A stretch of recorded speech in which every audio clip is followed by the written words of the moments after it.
On a Thursday afternoon in mid-April, Damon Pierce walked through the glass doors of Pinnacle Motors Ferrari of Scottsdale with a cashier's check for $473,000 folded in the inside pocket of his jacket, and within 90 seconds of entering the showroom, he understood that this was going to be more complicated than simply buying a car.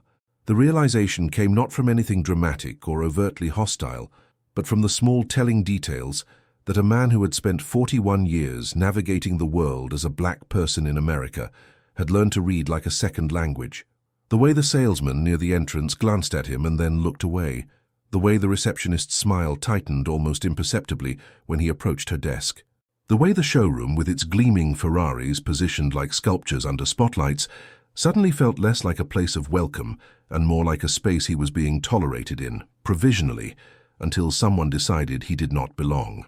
Damon Pierce was a millionaire several times over, though he did not advertise it and most people who passed him on the street would not guess it from looking at him.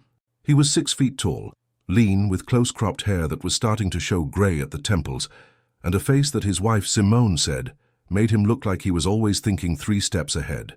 He was dressed casually that afternoon, jeans and a navy blue polo shirt and white sneakers, because he had come from a lunch meeting with a potential investor and had not bothered to change. The casual dress was not carelessness, it was confidence. Damon had grown up in South Phoenix, the son of a mechanic and a school librarian, and he had earned his first million by the time he was 30 through a combination of software development, strategic real estate investments, and a venture capital fund he had co-founded with 2 friends from Arizona State University. By 41, his net worth hovered somewhere around $18 million, depending on the market. He owned a home in Paradise Valley that he and Simone had custom-built 3 years earlier. He drove a Range Rover that was practical and comfortable, and he had decided after months of Simone telling him to treat himself to something frivolous that he was going to buy a Ferrari, not because he needed one, not because it made financial sense, but because he wanted one, and because he could, and because at some point in your life, if you had worked as hard as Damon had worked, you were allowed to buy something ridiculous and beautiful just for the joy of it. He had done his research. He knew he wanted a Ferrari 812 Superfast, the V12 Grand Tourer that could hit 200 miles per hour and cost more than most people's houses. He had read the reviews, watched the videos, talked to a few people he knew who collected exotic cars. He had checked his finances, made sure the purchase would not disrupt anything important, and then he had called his private banker at Chase and arranged for a cashier's check. He could have financed it, could have structured it a dozen different ways, but Damon liked the simplicity of cash. You handed someone money, they handed you keys, clean, simple, no complications. If you're watching this unfold and recognize the quiet indignity of being prejudged, hit that like button, because what happened next is a reminder that wealth does not immunize anyone from bias, only exposes it more starkly. The dealership, Pinnacle Motors Ferrari of Scottsdale, was located on North Scottsdale Road, in the heart of the city's luxury auto district, surrounded by Bentley and Lamborghini and McLaren dealerships, all of them gleaming monuments to excess and engineering.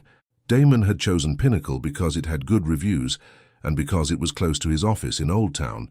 He had called ahead that morning, told the receptionist he was interested in looking at an 8112 Superfast, and she had said to come by any time. They would be happy to help. So here he was, standing in the showroom, looking at a red 488 Pista that was roped off like a museum piece, waiting for someone to acknowledge him. The receptionist, a young white woman with blonde hair styled in a sleek bob, finally looked up from her computer screen.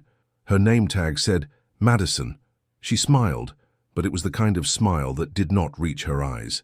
"Can I help you?" Madison said, her tone polite but cool, the kind of politeness that came with an invisible question mark, as in, can I help you?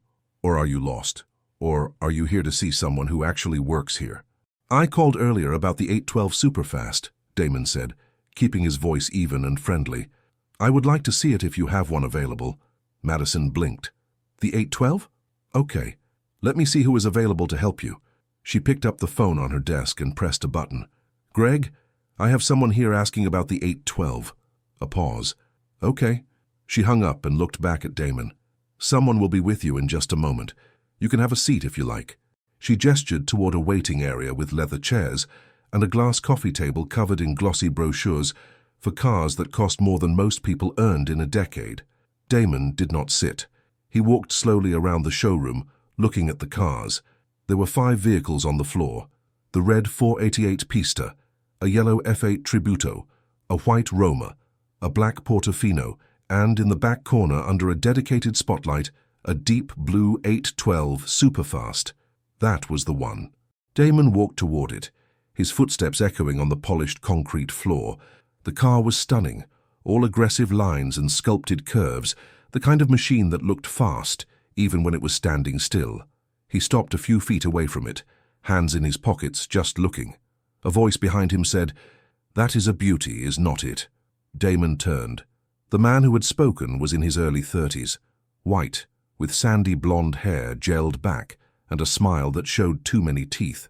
He was wearing grey slacks, a white dress shirt with the sleeves rolled up, and a tie that had been loosened just enough to look casual.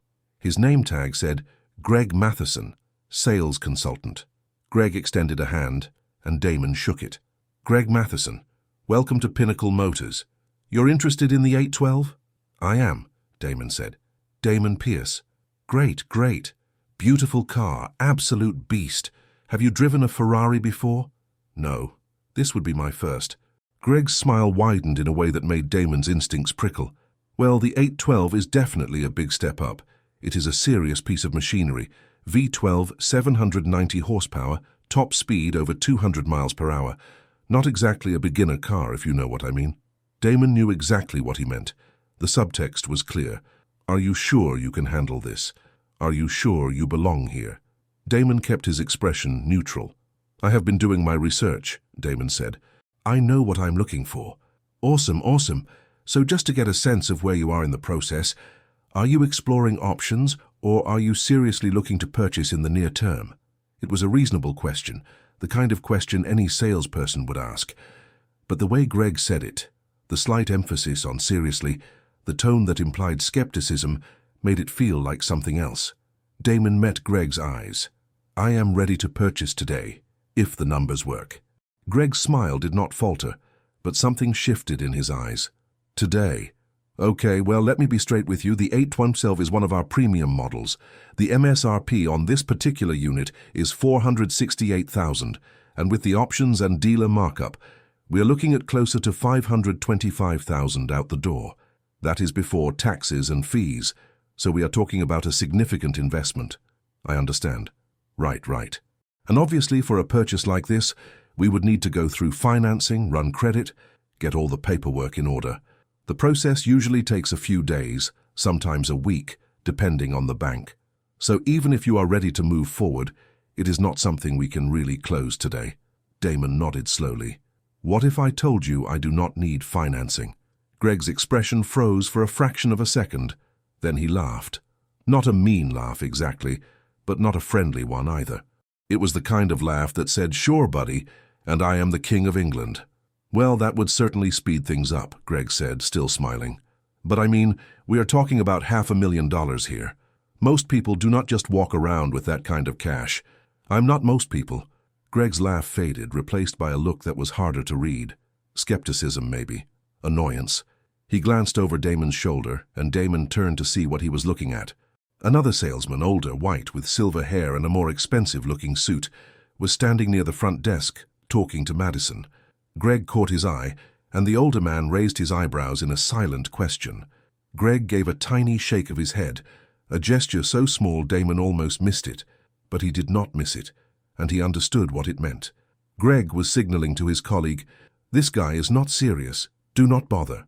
Damon felt the anger start to build in his chest, that familiar heat that he had spent a lifetime learning to control.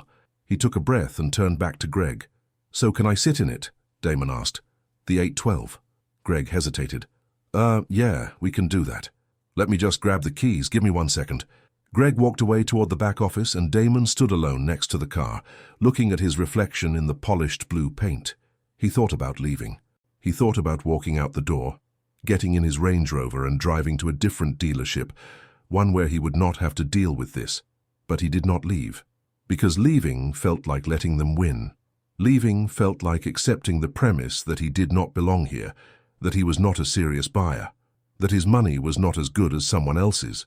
And Damon had not spent 20 years building businesses and fighting through every kind of subtle and not so subtle discrimination to let some car salesman make him feel small. Greg came back with the keys and unlocked the 8112. He opened the driver's side door and stepped back. "Go ahead, take a seat." Damon slid into the driver's seat. The interior was immaculate, all carbon fiber and leather, the steering wheel wrapped in Alcantara, the seats sculpted to hold you in place. It smelled like money and precision engineering. Damon put his hands on the steering wheel, felt the weight of it, imagined what it would be like to drive this machine on an open road. He could see himself in this car. He wanted this car, but he was not going to buy it here, not like this. He got out and handed the keys back to Greg. "Beautiful car. Right? It is incredible. So, what are you thinking? Do you want to talk numbers, maybe set up a time to come back and go through financing options?" "I think I am going to shop around a little more," Damon said. "Thank you for your time." Greg's smile tightened. Sure. No problem. Here, let me give you my card. If you change your mind or have any questions, give me a call." He handed Damon a business card, and Damon took it without looking at it. He walked toward the exit, and as he passed the front desk, he heard Madison murmur something to the older salesman who had wandered over. Damon did not catch the words, but he caught the tone, dismissive, amused, as if the whole interaction had been a waste of time. Damon pushed through the glass doors and stepped out into the Arizona heat, the sun blinding after the cool dimness of the showroom. He stood on the sidewalk for a moment, breathing hard, trying to let the anger dissipate. Then he took out his phone and called Simone. She picked up on the first ring. "Hey babe, how did it go?" "It did not." "What do you mean?" "I mean the guy basically laughed at me when I said I could pay cash. He thought I was wasting his time." Simone was quiet for a moment. "Are you serious?" "Dead serious." "Did you show him the check?" "No, I was not about to beg some salesman to take my money." "Damon, I know. I should have just walked away from the start. But I'm so tired, Simone. I'm tired of this happening every time I try to do something normal. Buy a car, check into a hotel, shop at a store. There is always someone who looks at me and decides I do not belong." "I know, baby, I know. So what do you want to do?" Damon looked back at the dealership, the glass facade reflecting the desert sky. "I want to buy the car. Just not from them." "Okay, so go to a different dealership." "Yeah, I will." But even as he said it, Damon knew he was not going to let this go, because it was not just about the car, it was about the principle. It was about the fact that Greg Matheson had looked at him and seen someone who did not belong, someone who could not afford to be there, someone whose presence was an inconvenience. And Damon was going to make sure Greg understood exactly how wrong he had been. Damon got in his Range Rover and sat in the parking lot for a few minutes, thinking. Then he took out his phone and opened the Notes app. He started typing, documenting everything he could remember about the interaction, the time he had arrived, Madison's reaction at the front desk, Greg's questions and tone, the way Greg had laughed when Damon mentioned paying cash, the signal Greg had given to the other salesman. Damon knew from experience that memory was unreliable, that details faded, and if he was going to do something about this, he needed to have his story straight. When he was done, he called his attorney, a woman named Claudia Ramirez, who handled most of his business legal work. Claudia had been his lawyer for 8 years, ever since he had needed someone to review a commercial lease for one of his early real estate investments, and over the years she had become a friend as much as a counselor. "Damon, hey, what is up? I need your advice on something. Hypothetically, if I walked into a business and was discriminated against, what are my options?" Claudia sighed. "What happened?" Damon told her the story. When he finished, Claudia was quiet for a moment. "Okay," she said. "So, legally, you have a few options. You could file a complaint with the Arizona Attorney General's office under the state's public accommodation laws. You could file a complaint with the dealer's corporate parent if they have one. You could leave a review online and let the market handle it, or you could do nothing and just take your business elsewhere. What would you do?" "Honestly, I would make some noise, not because I think you are going to get a big payout or anything, but because people like Greg need to understand that their behavior has consequences. If you let it slide, he is just going to keep doing it to the next person. That is what I was thinking. But Damon, be smart about it. Document everything. Do not make threats. Do not do anything that could come back on you. And maybe, before you file any formal complaints, give the dealership a chance to make it right. Go back, try again, bring the check, and see what happens. If they treat you the same way, you have got an even stronger case. If they do not, then maybe you just buy the car and move on. Damon thought about it. The idea of going back to Pinnacle Motors made his stomach turn, but Claudia was right. If he wanted to make a point, he needed to be methodical. He needed to give them a chance to fail. "All right," Damon said. "I will go back. But this time, I am bringing proof." "Good. And Damon, record it if you can. Arizona is a one-party consent state, so you are legally allowed to record conversations as long as you are part of them. If things go south, you will want that evidence." Damon hung up and sat in the parking lot a little longer, watching people come and go from the dealership. A white couple in their 50s walked in, and through the glass doors, Damon could see Greg Matheson approach them immediately, his smile wide and welcoming. A younger white guy, maybe late 20s in a t-shirt and jeans, walked in, and the older salesman with the silver hair moved toward him. No one ignored them. No one questioned whether they were serious buyers. Damon watched it all and felt the anger settle into something colder and more focused. He drove home to Paradise Valley, the house he and Simone had designed and built, a 5,000-square-foot modern structure with floor-to-ceiling windows that looked out over the valley and the mountains beyond. Simone was in the kitchen when he walked in, chopping vegetables for dinner. She looked up, took one look at his face, and put down the knife. "You are going back, are not you?" she said. "I am." "When?" "Tomorrow. I want to sleep on it. Make sure I am thinking clearly. But yeah, I am going back. And I am going to make sure they know exactly who they turned away." Simone walked over and put her arms around him. "Just be careful, okay? These people, they do not always respond well when you call them out. It can get ugly. I know. And Damon, do not let this eat you up. You are a good man. You built something amazing. You do not need to prove anything to some car salesman. It is not about proving anything to him. It is about making sure he does not do this to someone else." Simone nodded, and they stood there in the kitchen holding each other, while the Arizona sun set behind the mountains and the house filled with shadow. The next day, Friday, Damon went back to Pinnacle Motors Ferrari of Scottsdale at 11 in the morning. This time he was dressed differently. He wore a charcoal grey suit, tailored to fit, a crisp white shirt and a burgundy tie, Italian leather shoes. A watch that cost more than some people's cars, a Patek Philippe that his father-in-law had given him for his 40th birthday. He looked unmistakably like money. He also brought his phone, which he had set to record audio and placed in his shirt pocket with the microphone facing out. And he brought the cashier's check, folded in his jacket pocket, proof that he was exactly as serious as he claimed to be. He walked through the glass doors, and this time, Madison's reaction was different. Her eyes widened slightly when she saw him, and her smile was warmer, more automatic. "Good morning," she said. "Welcome to Pinnacle Motors. How can I help you?" "I was here yesterday looking at the 812 Superfast," Damon said. "I would like to speak to a manager about purchasing it." Madison's smile did not falter, but something in her posture shifted. "Oh, okay. Let me see if Mr. Ashford is available. One moment." She picked up the phone and murmured into it, and a minute later the older salesman Damon had seen the day before walked out from the back office. He was tall, probably 6'2", with silver hair and the kind of tan that came from golf courses and tennis courts. His suit was expensive, his smile practiced. He extended a hand. "Good morning. I am Richard Ashford, sales manager here at Pinnacle. I understand you are interested in the 812. Damon shook his hand. "Damon Pierce. Yes, I am.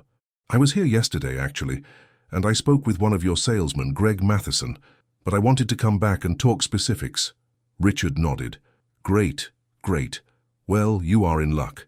The 812 is still available, and it is a hell of a car.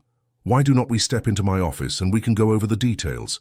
He led Damon toward the back of the showroom, past the rows of gleaming Ferraris, to a glass-walled office that overlooked the sales floor. The office was decorated with Ferrari memorabilia, framed photos of race cars and drivers, a scale model of an F40 on the desk. Richard gestured to a leather chair, and Damon sat. Richard settled into his own chair behind the desk, lacing his fingers together. "So Damon, tell me a little about yourself. What do you do?" "I am in software and real estate. I run a venture capital fund here in Scottsdale. Fantastic. And you are looking at the 812 as a personal vehicle? I am. I have been researching Ferraris for a while, and the 8112 is the one I keep coming back to. It is a great choice. Absolutely incredible machine. Now, the 8112 we have on the floor is fully loaded. Carbon fiber trim, racing seats, upgraded sound system, the works. MSRP is $468, but with the options and our dealer adjustments, we are looking at $525 before taxes and registration. Are you planning to finance or? Damon reached into his jacket pocket and pulled out the cashier's check. He unfolded it and laid it on the desk. I am paying cash. That is a check for $473,000. If your asking price is $525, I am willing to go up to $490. That is my offer.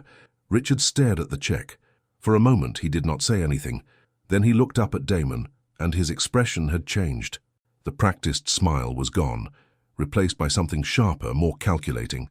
This is a cashier's check from Chase, Richard said, picking it up and examining it. It is. For $473,000. Correct. Richard set the check down carefully, as if it might explode. Okay, well, this is unusual. Most of our clients finance, even the ones who could pay cash, because the interest rates are good, and it makes sense from a tax perspective. But if you want to pay cash, we can certainly accommodate that. Good. Let me just make a call to verify the check, and then we can start the paperwork. Richard picked up his desk phone and dialed a number. He turned slightly away from Damon as he spoke, but Damon could hear every word. Yeah, hi, this is Richard Ashford from Pinnacle Motors Ferrari. I have a customer here with a cashier's check from Chase, and I need to verify it before we proceed. Check number 8845601, amount $473,000, issued yesterday. A pause. Great. Yeah, I will hold. Richard waited, drumming his fingers on the desk. After a minute, he nodded. Okay, perfect. Thank you. He hung up and looked at Damon. Check is good, so let us talk numbers. You said you are willing to go up to $490. I appreciate that, but we have got a lot of interest in the 8 to 12, and $525 is already a fair price considering the market and the options on this particular vehicle. I am not sure we can come down that far. Damon leaned back in his chair. Then I will take my business elsewhere. There are 3 other Ferrari dealerships within 100 miles. I am sure one of them will be happy to sell me a car. Richard smiled, but it was thin. I am sure they would. But you are here now and we have the car you want. How about we meet in the middle, say $505 out the door? $495. $498. Damon thought about it. He could push harder, could walk away and go to another dealership. But the point was not to get the absolute lowest price. The point was to buy the car and then make sure Pinnacle Motors understood what they had done wrong. $498, Damon said. But I want it in writing that this includes all taxes, fees and registration. Done. Let me draw up the paperwork. Richard stood and walked out of the office, leaving Damon alone with the cashier's check still sitting on the desk. Damon took out his phone and stopped the recording. He had what he needed. The conversation was documented. Richard had been professional, maybe a little pushy, but nothing overtly discriminatory, which made sense. Richard was the manager. He knew how to handle a sale, but Damon was not here for Richard. He was here for Greg. Richard came back 10 minutes later with a stack of documents. He walked Damon through the paperwork, explaining the terms, the registration process, the delivery timeline. The 8 to 12 would be detailed and prepped, which would take about 3 days, and then Damon could pick it up. Damon signed where indicated, handed over the cashier's check, and received a receipt. Richard shook his hand. Congratulations, Damon. You are going to love this car. If you have any questions or issues, do not hesitate to call me directly. My cell is on my card. I appreciate that, Damon said. Actually, there is one thing. What is that? Yesterday, when I was here, I spoke with Greg Matheson, and I have to tell you, the interaction was not great. Richard's smile faded. How so? He was dismissive. He questioned whether I was a serious buyer. When I told him I could pay cash, he laughed. He made me feel like I was wasting his time. Richard's expression went carefully neutral. I am sorry to hear that. That is not the experience we want any of our customers to have. Can you give me some specifics? Damon recounted the conversation, leaving out nothing. The way Greg had questioned his ability to afford the car, the way Greg had laughed at the mention of cash, the signal Greg had given to the other salesman. Richard listened without interrupting, his face growing tighter with each detail. "All right," Richard said when Damon finished. "I will address this with Greg. That kind of behavior is not acceptable, and I apologize on behalf of the dealership." "I appreciate that, but I want to be clear about something. I am not telling you this just so you can slap Greg on the wrist and move on. I am telling you this because I think there is a culture problem here. And I think you need to take a hard look at how your staff treats customers, especially customers who do not look like what they expect a Ferrari buyer to look like." Richard's jaw tightened. "I hear you, and like I said, I will address it." "Good, because if you do not, I'm going to make sure other people know what happened here. I'm going to leave reviews. I'm going to tell my friends. I'm going to make noise, not because I am vindictive, but because this kind of thing should not happen." Richard nodded stiffly. "Understood. Is there anything else?" "No, I will see you in 3 days to pick up the car." Damon stood, shook Richard's hand again, and walked out of the office. As he crossed the showroom floor, he saw Greg Matheson standing near the yellow F8 Tributo, talking to a customer. Greg glanced up, saw Damon, and his face went pale. He looked away quickly, but not before Damon saw the flicker of recognition. Damon walked out the door, got in his Range Rover and sat there for a moment, replaying the morning in his head. He had done it. He had bought the car, and now he was going to make sure Pinnacle Motors felt the consequences of how they had treated him. If you believe that stories like this need to be heard, that accountability matters even in the small moments, subscribe to this channel, because what happened next would ripple far beyond one dealership or one man's experience. That afternoon, Damon sat down at his home office and wrote a detailed account of both visits to Pinnacle Motors. He included dates, times, names, and direct quotes as best as he could remember them. He included the fact that he had audio recordings of the second visit, and then he posted the story on his LinkedIn, which had about 12,000 followers, mostly people in the tech and business community in Arizona. He kept the tone factual and measured, not angry or inflammatory, just laying out what had happened and why it mattered. The post went live at 4 in the afternoon. Within an hour, it had 50 comments. By 6, it had 200. By midnight, it had been shared over 1,000 times. The comments were overwhelmingly supportive, with people sharing their own stories of being profiled or dismissed in luxury retail settings. A few people defended the dealership, saying that salespeople had to qualify buyers and that Greg had just been doing his job. But those comments were quickly drowned out by the volume of people who understood exactly what Damon had experienced. The story was picked up by a local Phoenix news blog on Saturday morning under the headline, "Scottsdale Venture Capitalist Alleges Discrimination at Ferrari Dealership." The blog post included screenshots of Damon's LinkedIn post and reached out to Pinnacle Motors for comment. By Saturday afternoon, the story had been picked up by a local television station, KPNX, which ran a brief segment on it during the evening news. The segment included an interview with Damon, filmed in his home office where he calmly recounted the experience and explained why he had decided to go public. "This is not about me getting revenge or trying to ruin anyone's career," Damon said, looking directly into the camera. "This is about holding businesses accountable for how they treat people. I had the resources and the knowledge to push back. A lot of people do not.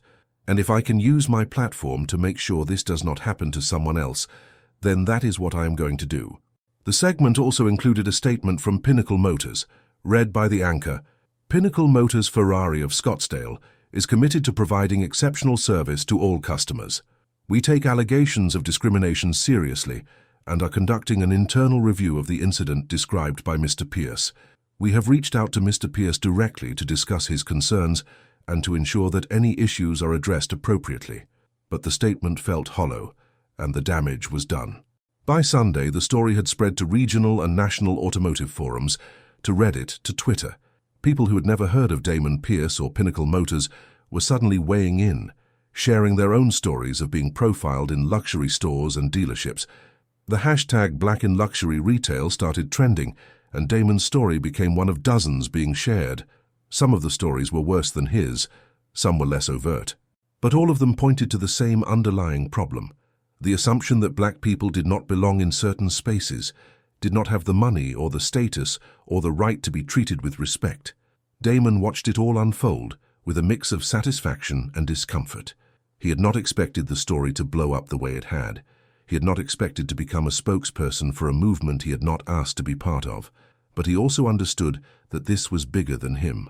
This was about something systemic, something that had been happening for decades, and if his story could be a catalyst for change, then he was willing to deal with the discomfort. On Monday morning, Damon received a call from Richard Ashford. "Damon, hi, it is Richard from Pinnacle. Do you have a minute?" "I do. I wanted to reach out personally and let you know that we have taken your concerns very seriously. We have conducted an internal review, and we have decided to terminate Greg Matheson's employment effective immediately. We have also implemented additional training for all of our sales staff on customer service and unconscious bias. I want to apologize again for your experience, and I want to assure you that this does not reflect the values of Pinnacle Motors." Damon leaned back in his chair. "I appreciate that, Richard. But I have to be honest, firing one person does not fix the culture problem. Greg did not act in a vacuum. He felt comfortable treating me the way he did because the environment allowed it. So what are you doing to address that?" Richard was quiet for a moment. "We are bringing in a consultant to do a full audit of our practices and policies. We are reviewing our hiring and training processes. And we are implementing a formal complaint procedure so that if something like this happens again, there is a clear path for customers to report it. That is a start. I know you have already picked up a lot of attention with your post, and I want you to know that we are not trying to silence you or make this go away. We are trying to do better, and if you have any suggestions or feedback, I am open to hearing it." Damon thought about it. He could keep pushing, could demand more, could refuse to be satisfied until the dealership had torn itself apart and rebuilt from the ground up, but that was not realistic, and it was not fair. Richard was trying, at least on the surface. Whether the changes would stick, whether they would make a real difference, that remained to be seen, but it was something. "All right," Damon said. "I will hold you to that. And Richard, I am still picking up my car on Wednesday. I bought it fair and square, and I am not going to let what happened stop me from enjoying it. Of course, we will have it ready for you. And Damon, thank you. I know that sounds weird, but thank you for giving us the chance to make this right." Damon hung up and sat in his office, staring out the window at the mountains. He did not feel triumphant. He felt tired. Tired of having to fight for basic respect. Tired of being the one who had to speak up, who had to document everything, who had to be twice as prepared and 3 times as professional just to be treated the same as everyone else. But he also felt something else, something harder to name. A sense of purpose, maybe. A sense that his voice mattered, that his story mattered, and that if he could use it to make things a little bit better for the next person, then it was worth the exhaustion. On Wednesday, Damon drove to Pinnacle Motors to pick up his Ferrari 812 Superfast. Simone came with him, and they walked into the showroom together. The atmosphere was different now. Madison at the front desk greeted them warmly, almost deferentially. Richard Ashford came out to meet them personally, shaking both their hands and leading them to the back where the 812 was parked, gleaming under the lights. The car had been detailed to perfection, every surface spotless, the deep blue paint so glossy it looked wet. "Here she is," Richard said, "all ready for you. Let me go over the controls and features, and then she is all yours." He walked Damon through the car's systems, the infotainment, the driving modes, the quirks of the transmission. Simone stood to the side, taking photos on her phone, her smile wide. When Richard finished, he handed Damon the keys. "Congratulations," Richard said. "Enjoy her. And again, I'm sorry for how your first visit went. We are going to do better." Damon nodded. "I hope so." He got in the car, Simone got in the passenger seat, and they drove out of the dealership, the V12 engine rumbling like distant thunder.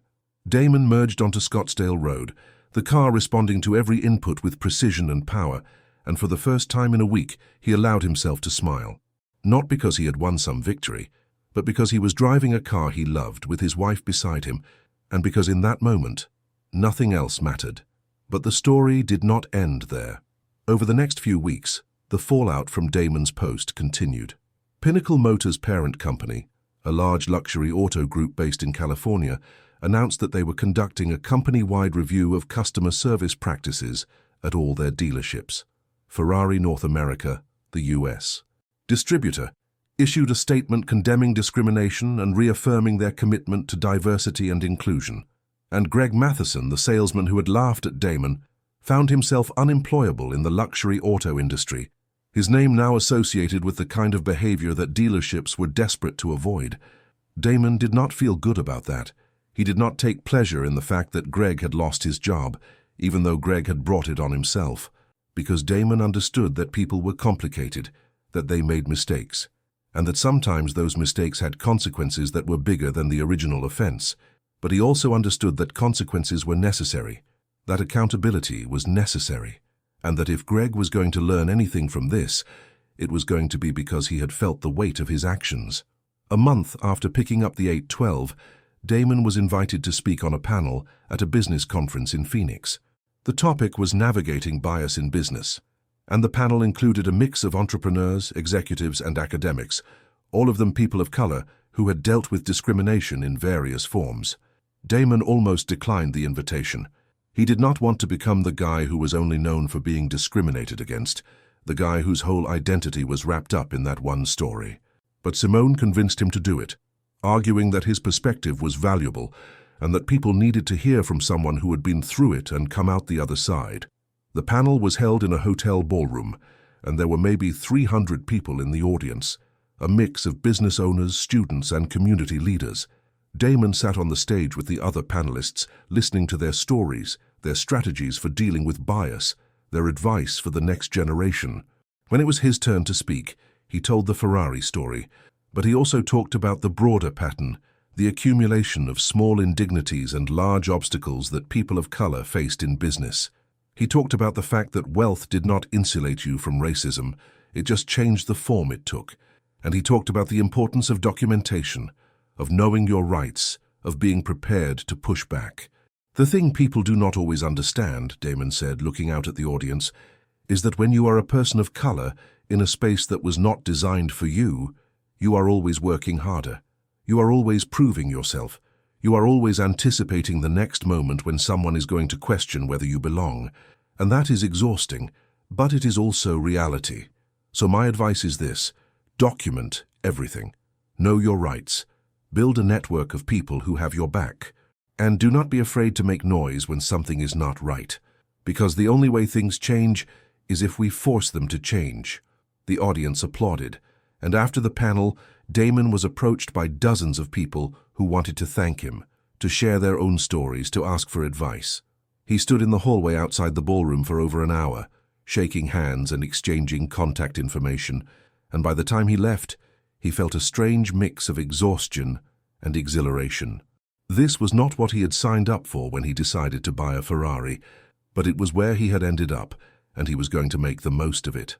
6 months later, Pinnacle Motors released a report detailing the changes they had made in response to Damon's allegations. The report was 30 pages long and included data on employee training, customer satisfaction scores, and complaint resolution processes.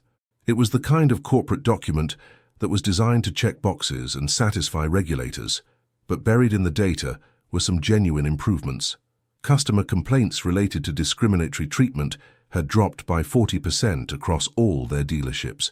Employee turnover in sales roles had decreased, and customer satisfaction scores, particularly among minority customers, had gone up. It was not perfect. It was not a complete transformation, but it was progress. Damon read the report and felt a cautious sense of satisfaction. He knew that one man's complaint had not solved the problem of racism in luxury retail. He knew that there were still dealerships and stores and businesses where people of color were treated as if they did not belong. But he also knew that Pinnacle Motors was different now, at least a little bit, and that difference mattered. A year after buying the 812, Damon sold it. Not because he did not love it, but because he had gotten what he wanted out of it.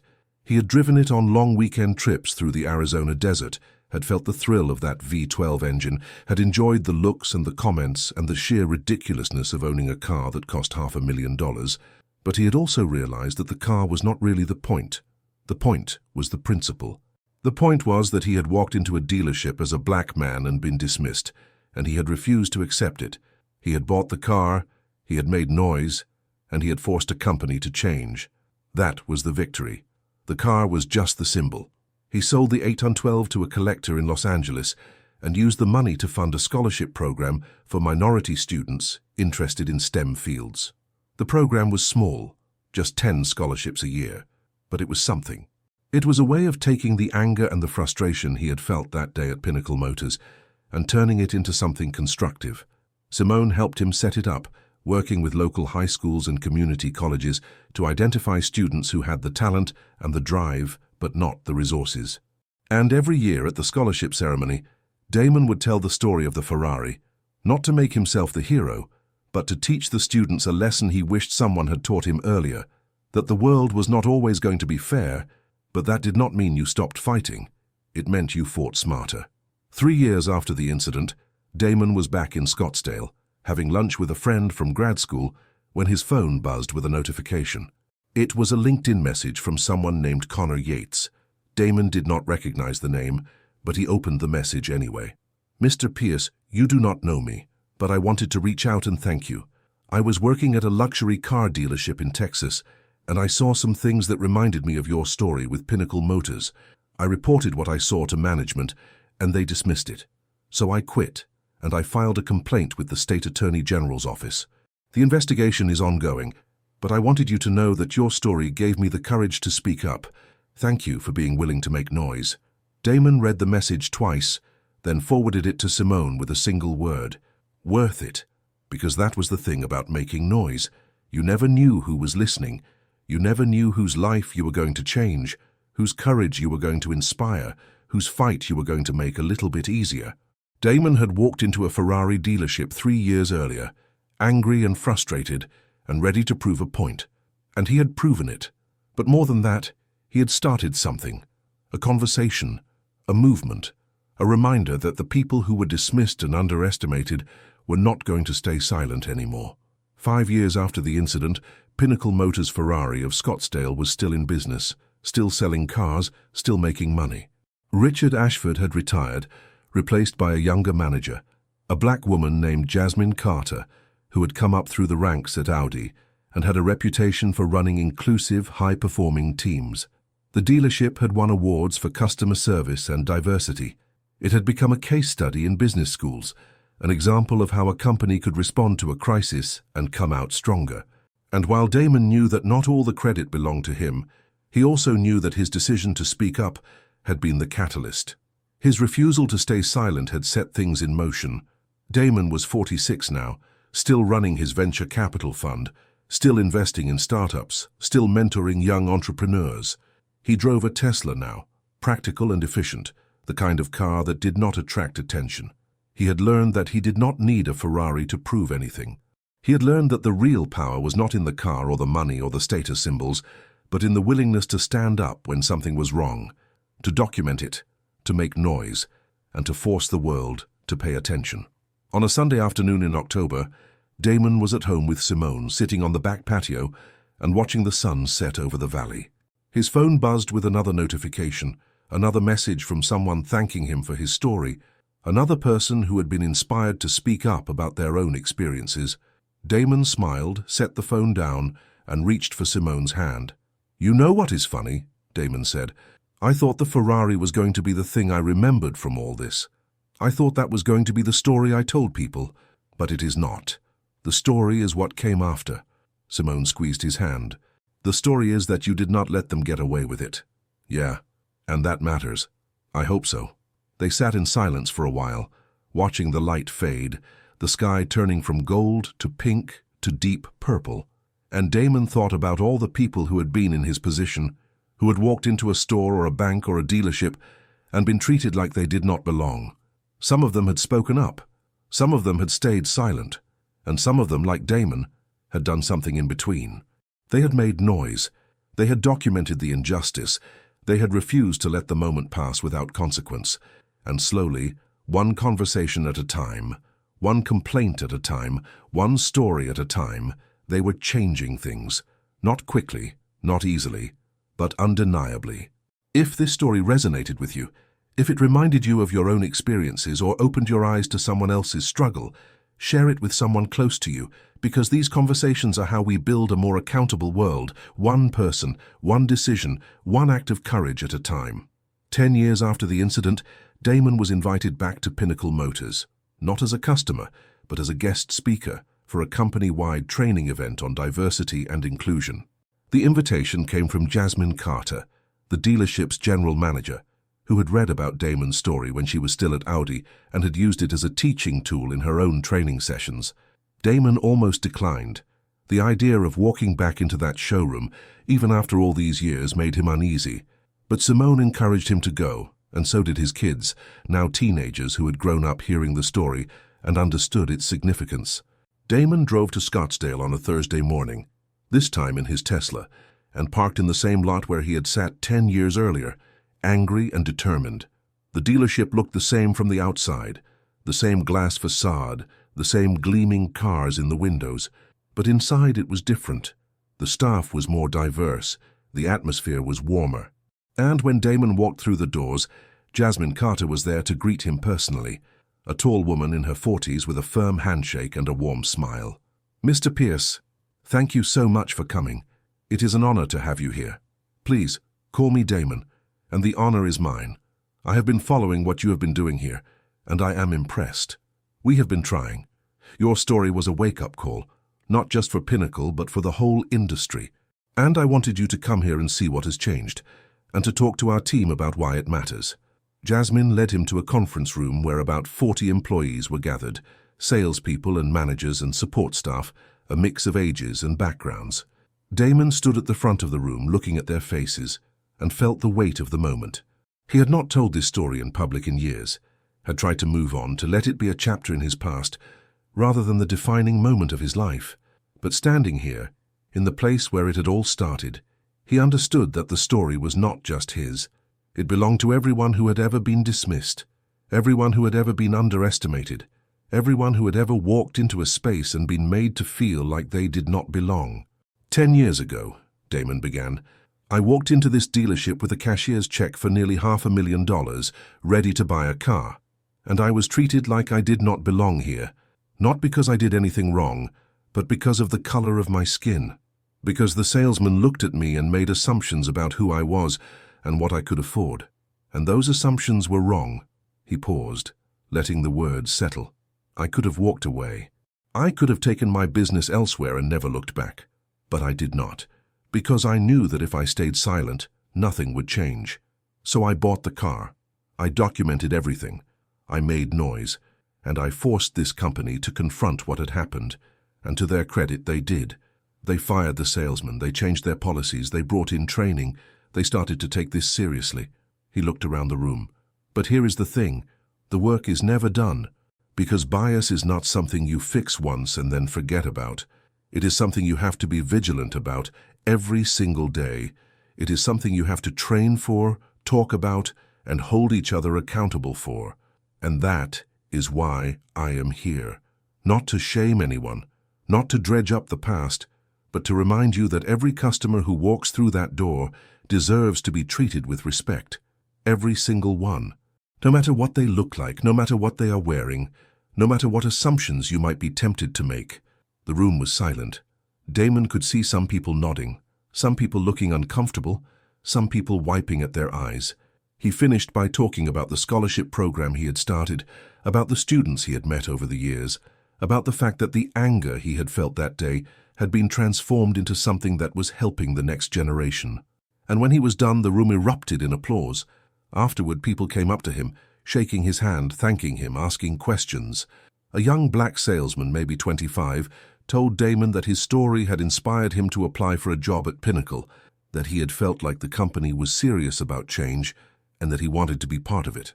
An older white woman, one of the managers, told Damon that she had been working in luxury auto sales for 30 years, and that his story had opened her eyes to things she had not seen before, and Jasmine Carter, standing to the side, gave him a nod that said, "This is why it mattered." Damon left the dealership feeling lighter than he had in years. He had carried that anger, that frustration, that sense of injustice for so long, and he had turned it into something that mattered, not just for himself, but for the people who came after him. And that, more than the Ferrari, more than the money, more than any of it, was the real victory. On the drive home, Damon called Simone. "Hey, babe, just finished at Pinnacle. How did it go? It went well, really well. I think they got it. I'm glad. You did a good thing, Damon. You know that, right? I do now. He hung up and drove through the Arizona desert, the sun high and bright, the road stretching out ahead of him. He thought about the man he had been 10 years earlier, walking into that dealership with a check in his pocket and a chip on his shoulder. He thought about the man he was now, older and wiser and maybe a little less angry. And he thought about the fact that change was possible, that accountability was possible, that the world could be better if people were willing to do the hard work of making it better. 15 years after the incident, Damon Pierce was diagnosed with early-stage prostate cancer. The diagnosis came as a shock, though the doctors were optimistic about his prognosis. He underwent surgery, followed by a course of radiation, and spent 6 months recovering. During that time, he did a lot of thinking about legacy, about what he wanted to leave behind, about what mattered, and he realized that the Ferrari story, as much as he had tried to move past it, was part of his legacy. It was a reminder that one person could make a difference, that speaking up mattered, that refusing to be silent in the face of injustice was not just the right thing to do, but the necessary thing. He wrote an essay about it, published in a national magazine titled The Price of Silence. The essay talked about the Ferrari, but it also talked about the broader context, about the systemic racism that existed in every industry, about the ways that wealth and success did not protect people of color from bias, about the importance of allyship and accountability. The essay went viral, read by millions of people, and sparked a new wave of conversations about discrimination in luxury retail. Companies across the country started re-evaluating their policies, their training programs, their hiring practices. And while Damon knew that one essay could not change everything, he also knew that it was part of a larger movement, a larger shift, and that his voice, his story, had contributed to that shift. 20 years after the incident, Damon was 61 years old, semi-retired, splitting his time between Scottsdale and a cabin in Flagstaff. His kids were grown, one working in tech, the other in education. Simone was still practicing law, though she had cut back her hours. And Damon, who had spent most of his life building and striving and pushing forward, was finally learning to slow down. One afternoon he received a call from a journalist working on a documentary about racial bias in America. The journalist wanted to interview Damon about the Ferrari story, wanted to include it as one of the case studies in the film. Damon agreed, and a week later a camera crew showed up at his house in Paradise Valley. They set up in his living room, and for 2 hours, Damon talked about what had happened, about the impact it had had on his life, about the lessons he had learned. And when the interview was over, the journalist asked him one final question. Do you regret it? Going public, making noise, dealing with all the attention? Damon thought about it for a moment. No, he said, I do not regret it. Because if I had stayed silent, nothing would have changed. Greg Matheson would still be working at that dealership, treating people the same way he treated me. Pinnacle Motors would not have reformed their practices, and the next black person who walked in there with money in their pocket would have faced the same dismissal, the same disrespect. So, no, I do not regret it. I wish it had not been necessary. I wish I could have just bought the car and enjoyed it without all the drama. But that was not the world I lived in, and the only way to change the world is to refuse to accept it as it is. The documentary was released 2 years later and was nominated for an Emmy. Damon watched it at a screening in Phoenix, sitting next to Simone, surrounded by friends and family and activists and community leaders. His segment was about 10 minutes long, part of a larger narrative about systemic racism and resistance. And when it was over, when the credits rolled and the lights came up, Damon felt a sense of peace. He had told his story, he had done his part, and now it was up to the next generation to carry it forward. Damon Pierce died at the age of 74, surrounded by his family, in the home he and Simone had built together in Paradise Valley. The obituaries noted his contributions to technology and venture capital, his philanthropy, his scholarship programs. But they also mentioned the Ferrari story, because that was the thing people remembered. That was the moment when Damon Pierce, venture capitalist and entrepreneur, became Damon Pierce, the man who refused to stay silent, the man who walked into a dealership and was dismissed, and who turned that dismissal into a movement. At his funeral, his son read a passage from the essay Damon had written years earlier. The price of silence is too high. It costs us our dignity, our progress, and our future. So speak up, make noise, refuse to accept the world as it is, because the only way things change is if we force them to change. And in the years that followed, people did. They spoke up. They made noise. They refused to stay silent when they were treated unfairly. And slowly, incrementally, the world became a little bit better. Not perfect, not equal, but better. And that, in the end, was Damon Pierce's legacy. Not the Ferrari, not the money, but the refusal to be silent, the insistence that everyone, regardless of the color of their skin, deserved to be treated with respect, and the understanding that change was possible as long as people were willing to fight for it.